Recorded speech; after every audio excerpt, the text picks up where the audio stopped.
¿Por qué es casi imposible no tener fanatismos ni ser conspiranoico? Uf, qué difícil pregunta. Y por eso lo separaremos en dos videos. En este hablaremos de los fanatismos.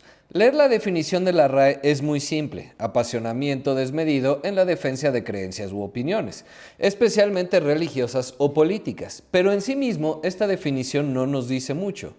¿Dónde se marca la línea?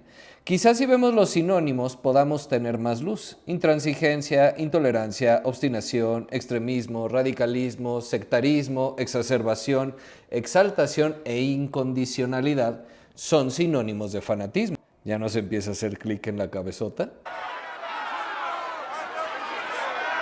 A los sacerdotes de la diosa romana de la guerra, Belona, y de la madre tierra griega, Cibeles, los llamaban fanum, que significa santuario o templo. Ya en la era cristiana, el concepto adquirió un matiz más negativo, refiriéndose a alguien con creencias errantes o peligrosas. Curiosamente, en el siglo XVI, Martín Lutero denunciaba a los sacerdotes que iban más lejos de su iconoclasia religiosa y política como falsos profetas y fanáticos desdichados. ¿Ico qué? Iconoclasia es la destrucción de íconos o imágenes, o sea, Lutero criticaba a los iconoclastas que destruían más íconos de los que él quería destruir. Ya sabía, te estaba probando. Ajá. 2 siglos más tarde, en la Revolución Francesa, se observó una forma de pasión y fervor hasta entonces solo vista en asuntos religiosos, y el concepto de fanatismo se usó también para la política.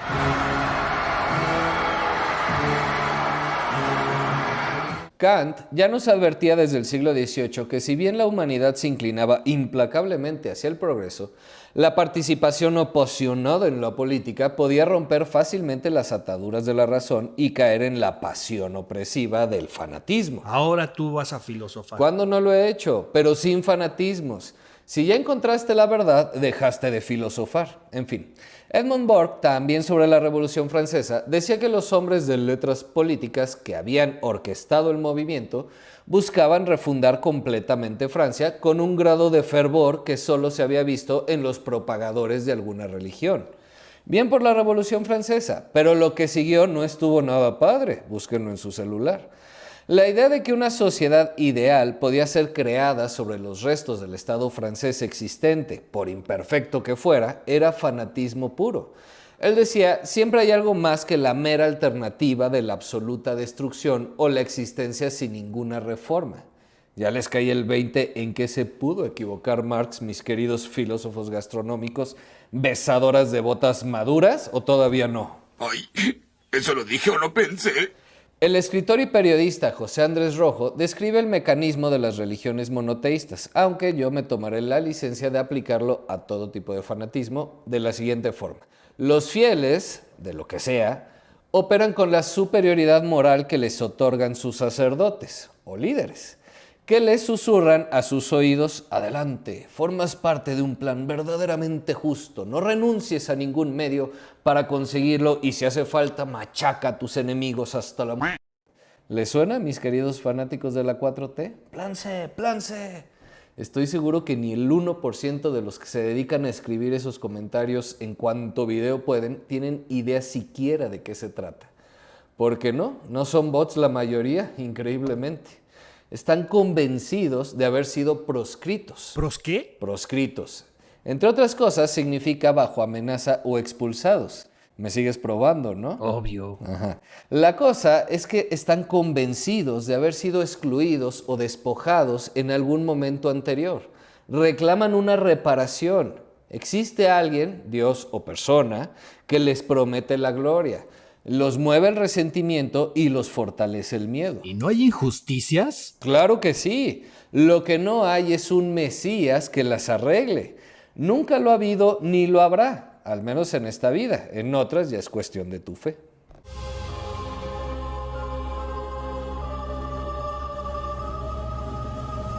Pero basta de filosofar. Veámoslo desde un análisis psiquiátrico. Ah, no. Eres financiero, historiador, economista, analista político, pedagogo y ahora psiquiatra. Soy un ilustrado, soporta, y busca ilustrado en tu celular.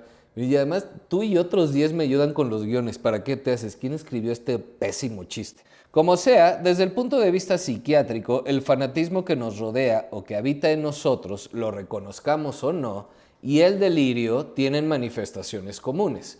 El delirio es fijo, inmodificable, impermeable a la argumentación y la evidencia. ¿Qué dijo? Que al delirante el contraste de sus ideas con la realidad o con las ideas discrepantes le exalta, le enerva, le saca de quicio, por lo que tiende a defenderse, o sea, se pone como un energúmeno, pero se aísla. El delirio, por definición, es una entidad individual, aísla al sujeto, conduce a la soledad y alejamiento del mundo. Pero el fanatismo es grupal, con el mismo rechazo al contraste de ideas que conduce a la polarización, a la retroalimentación positiva de opiniones iguales. O sea, te rodeas solo de quienes piensan como tú. En verdad, si has perdido amistades por fanatismo político o dejas de conocer personas nuevas porque asumes que son cualquier cosa, cuestiónate. No es sano para ti ir insultando o acusando a alguien de cosas que no te constan, porque no opinan como tú. Para el delirante, su creencia no es eso, es una convicción absoluta. Cualquier cosa es una evidencia que lo confirma. El paciente no cree ni imagina que le pueden haber puesto cámaras o micrófonos en su habitación, por ejemplo. Súbitamente lo sabe y lo padece. Siente terror, angustia, odio, desasosiego, perplejidad, indefensión. Su vida sentimental gira en torno a esta nueva realidad que ha descubierto. Y ojo aquí, que aunque hay mayoría de fanáticos pro 4T, también hay bastantes anti 4T, que le tienen que bajar 2 rayitas a su Así como socialistas radicales o comunistas se tienen que sentar a hablar con libertarios. Pero escuchen, ambos. No asuman que el otro solo es un... Y finalmente, una foto de recuerdo. Aprendemos a interpretar nuestro universo, entorno, personas y la vida en general, primero con la guía de nuestros padres y familia cercana, luego de maestros y amigos, y damos por buena cierta realidad con la que estamos cómodos. La comodidad que a cada uno acomode. Una silla no es igual de cómoda para todos. Pero debemos saber que esta interpretación es falible y es el resultado de una biografía y entorno que bien pudieron ser muy distintos. También nuestra biología cuenta, o sea, lo que ya traemos programado. A veces la combinación de lo de adentro con lo de afuera arroja resultados increíbles. Entonces, podemos contrastar ideas mediante el diálogo con otros que tienen otra mirada y otra experiencia. También podemos acudir a la ciencia y evaluar si nuestras creencias son compatibles con el conocimiento actual. De hacerlo, podemos tener una representación de la realidad sana, que es permeable, o sea, que acepta y no se cierra a las nuevas evidencias y al contraste.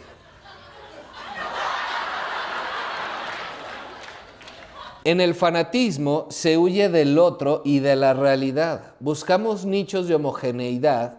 Buscamos personas que solo confirmen nuestras creencias, marcamos una frontera en los que tienen razón y los demás.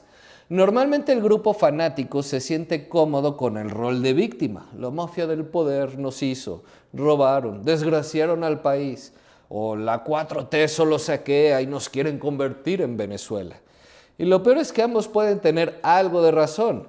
El problema es cuando ese rol de víctima nos lleva a buscar agresiones para concluir que esos crímenes se perpetrarán contra nosotros. Se conoce como autorreferencialidad psicótica. Ay, mamá. Ese grupo fanático perseguirá siempre al traidor. Amos Oz define al traidor como quien cambia a ojos de los que no pueden cambiar y no cambiará nunca. Incluso llegó a comentar que existe un gen fanático, no científicamente, claro, en casi todos nosotros. Esa tendencia del ser humano de intentar cambiar a los demás. Yo sí cambié por ti, Shrek. Piensa en eso. Somos vulnerables a los esquemas simplificadores del extremismo. Repito, somos vulnerables a los esquemas simplificadores del extremismo. Cuanto más complejos se van haciendo los problemas, más y más personas buscan respuestas más y más simples. Una fórmula que lo cubra todo. Mensajes que a menudo son mensajes fanáticos. El capitalismo, los capitalistas. O su contra, los comunistas. Incluso si crees que no eres fanático de estas ideologías, porque sí, El capitalismo también es una filosofía. Y van a detectar al fanático porque será el primero en querer corregirme que el capitalismo no es una filosofía, en lugar de simplemente preguntar por qué lo digo. Pero volviendo al ejemplo, los problemas se deben a la civilización occidental, a la globalización, a Estados Unidos y, obvio, la favorita del país, la mafia del poder. Él estaba y sigue estando al servicio de la mafia del poder. Pero igual se extiende a otros ámbitos, el heteropatriarcado o las feminazis, Israel y Palestina. Cuando nos enojamos creyendo que el América o el Real Madrid en verdad compraron al árbitro, no que nunca lo hayan hecho, pero siempre, solo ellos lo hacen, ¿se entiende? Puedes disfrutar y apoyar tu religión, equipo y hasta ideología, pero ¿vas a matar por ella? Muy extremo, ¿no? ¿Qué tal calumniar, desprestigiar, insultar o agredir a otros por ella?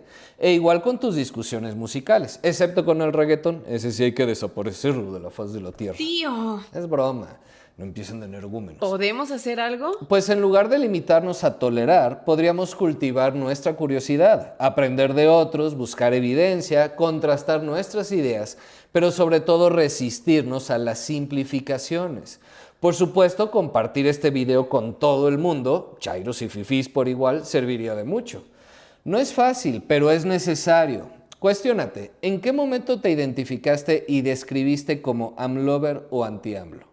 Fiel creyente de la mano invisible del mercado, trompista, marxista, libertario o lo que sea. ¿Es tanta la necesidad de pertenecer a un grupo o colectivo que estás dispuesto a definirte a ti mismo en función del nombre de otros?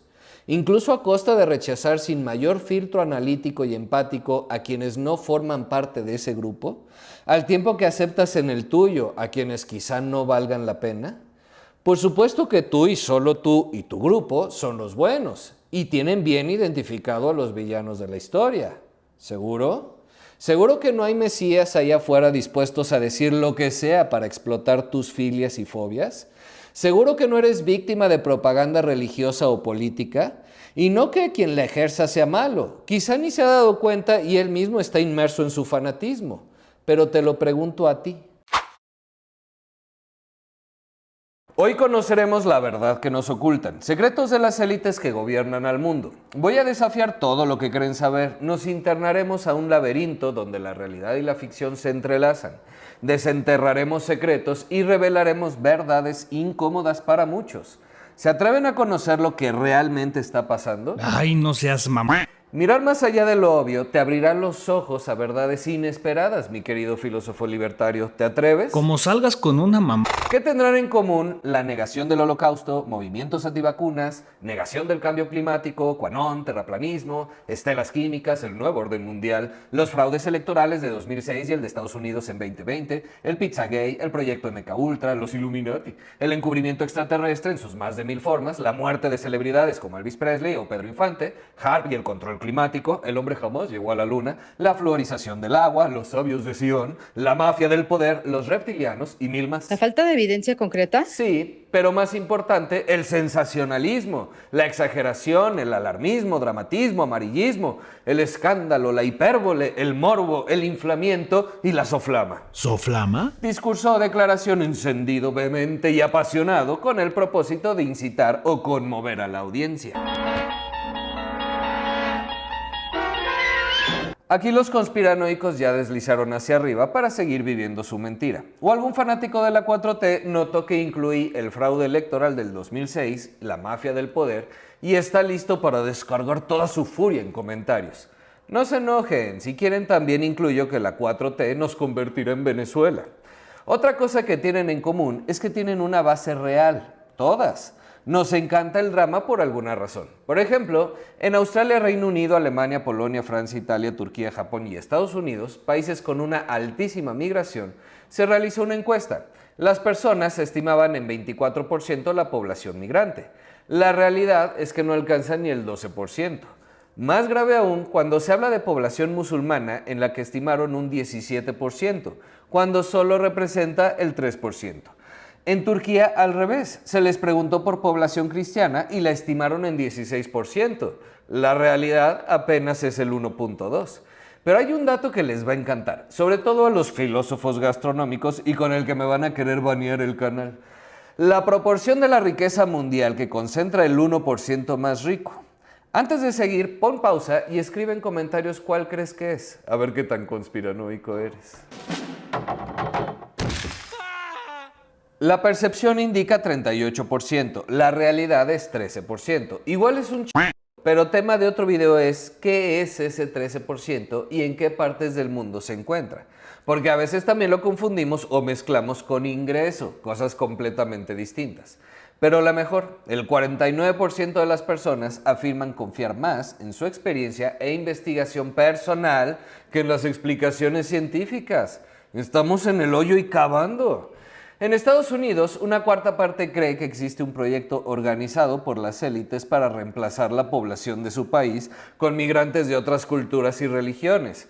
¿Para qué? No queda claro, pero es obvio para ellos. Lástima que Ipsos no incluyó a México. Habría estado muy interesante ver en qué lugar nos encontrábamos. Turquía y Argentina tienen mayores brechas en la realidad y la percepción, contra Japón, que presenta la menor brecha. Pero la educación no sirve. Ay, filósofos. El triángulo de las Bermudas no es un triángulo. ¿What? ¿Tendrán algo en común los conspiranoicos? Para empezar, ¿qué es realmente un conspiranoico? Vean el video de fanatismos. Explicamos el delirio como elemento individual y el fanatismo como grupal. El conspiranoico solo tiene una tendencia extrema a creer en teorías de conspiración con eventos o situaciones importantes, resultado de tramas secretas orquestados por grupos poderosos o malintencionados. No existe un cuadro clínico específico, pero hay ciertos rasgos y comportamientos asociados, como la paranoia y el trastorno paranoide de la personalidad, trastornos psicóticos de ansiedad generalizada y obsesivo-compulsivo. Pero ojo, no que un conspiranoico padezca alguno de estos trastornos. Tienen características similares, como las tienen el delirio y el fanatismo, nada más. Los estudios sobre por qué y quiénes son más propensos a creer en las conspiraciones en general apuntan a que las teorías ofrecen una especie de contrapeso psicológico, una sensación de control, una narrativa interna para encontrarle sentido a un mundo que parece no tenerlo. Me disculparán fanáticos de la 4T, pero el ejemplo perfecto es la mafia del poder. Infinitamente más sencillo creer en ella que en la multitud de factores internos y externos que propician la desigualdad, pobreza, etcétera, etcétera, etcétera. Pero recuerdan lo que dijimos al inicio, tiene una base real. Claro que hay injusticias, desigualdades, privilegiados que pueden también no ser conscientes de las consecuencias de sus actos. Algunos sí, pero en el caso de la mayoría no hay una intención específica. También el oprimido, pobre o aquel que se siente víctima de injusticias es en muchos casos corresponsable en parte de su situación, aunque nos duela admitirlo.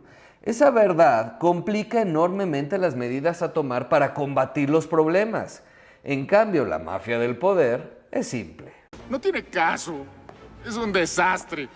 En un estudio de la Universidad de Emory, se le pidió a 2,000 participantes que calificaran la probable veracidad de declaraciones como algunos avistamientos y rumores de ovnis se planean para distraer al público del contacto alienígena real, o el gobierno utiliza a las personas como chivos expiatorios para ocultar su participación en actividades directas. Luego, para frases como las agencias estadounidenses crearon intencionalmente la epidemia del SIDA y la administraron a hombres negros y homosexuales.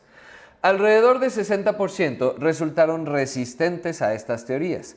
El otro 40% se situó por encima del promedio. Luego se hicieron varias pruebas de personalidad. Entre los rasgos más relacionados con las creencias conspirativas están la presuntuosidad, o sea, presumidos. Ricos y pobres por igual pueden ser presumidos y conspiranoicos. A nadie sorprende, ¿o sí? También está la impulsividad egocéntrica, o sea, la exagerada exaltación de la propia personalidad, hasta considerarla como centro de la atención.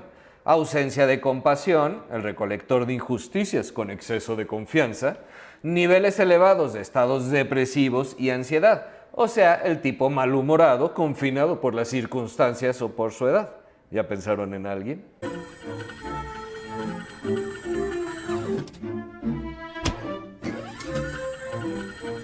Del cuestionario también surgió otro rasgo, un patrón de pensamiento llamado psicoticismo. que es un trastorno que se caracteriza en parte por creencias extrañas y pensamiento mágico e ideas paranoicas.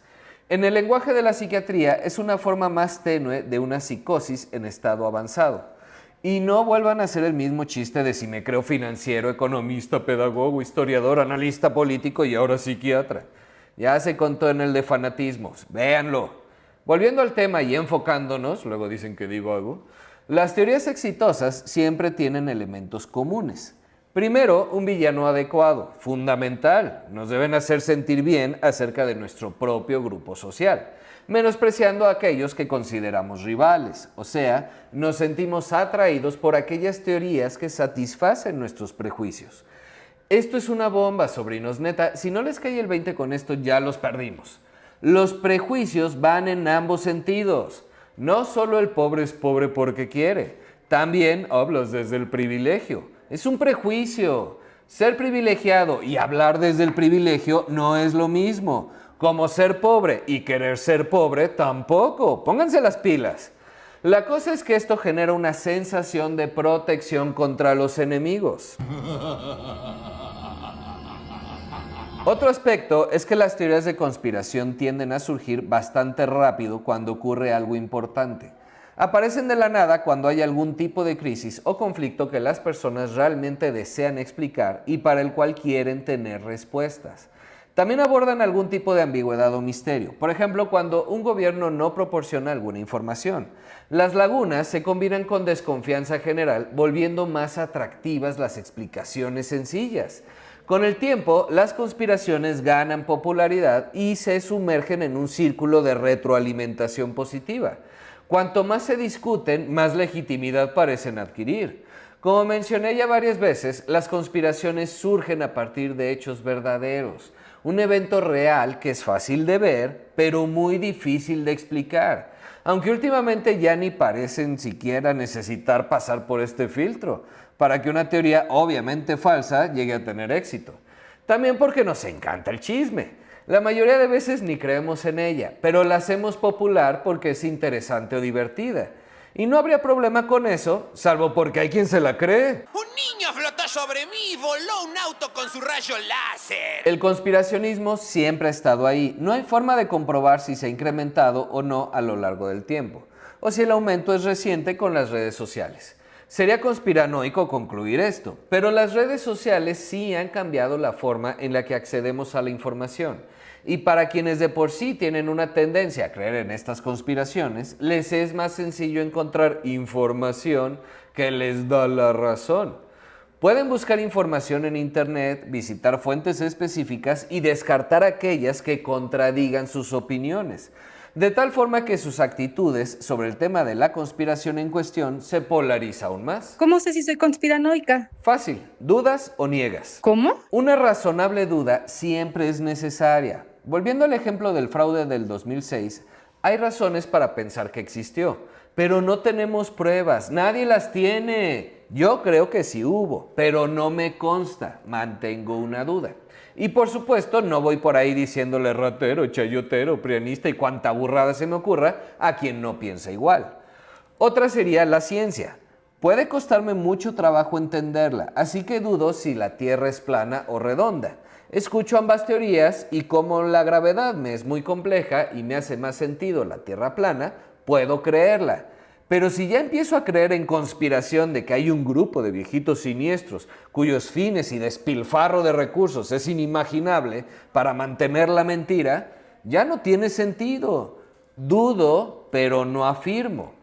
El día que pueda subirme a un avión y darle la vuelta al mundo, saldré de dudas. A ver si llego a la pared de hielo.